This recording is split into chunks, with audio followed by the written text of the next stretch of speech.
Para jogar. Olha a macaca de novo pela direita, Danilo para Ramon, Ramon de calcanhar, para Norberto, invadiu, era pela direita, cruzou, rasteira, Luca entrou, tocou e é gol!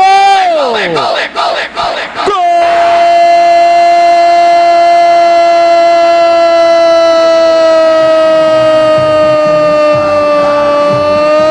Da Ponte!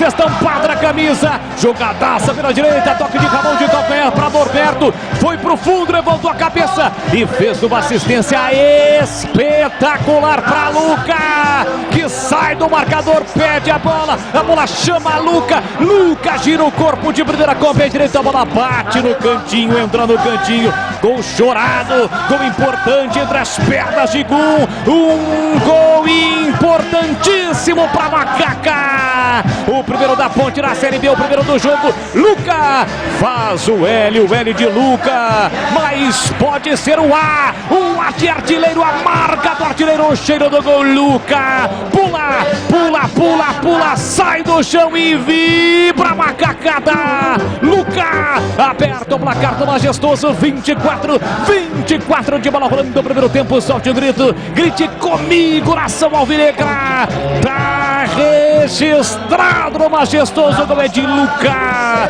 Ponte Preta 1, CRB 0, Diogo Silva não chora não, goleirão, a bola dorme no fundo da sua rede, e o detalhe do gol, Tigrão, uma jogada bem trabalhada pelo lado direito, a qualidade que a gente sempre ressaltou do Norberto, cruzamento preciso, veio de trás o Luca, deu a chapa no momento difícil para a Ponte dentro da partida e sai. Finalmente sai o primeiro gol da Ponte na Série B. Luca com categoria, com consciência, vindo de trás, não como pivô, mas a bola metida pelo Ramon Carvalho de letra, meio que de calcanhar, para que Norberto fizesse o cruzamento, foi uma preciosidade. E o cruzamento do Norberto é aquele que o lateral levanta a cabeça e olha onde vai tocar.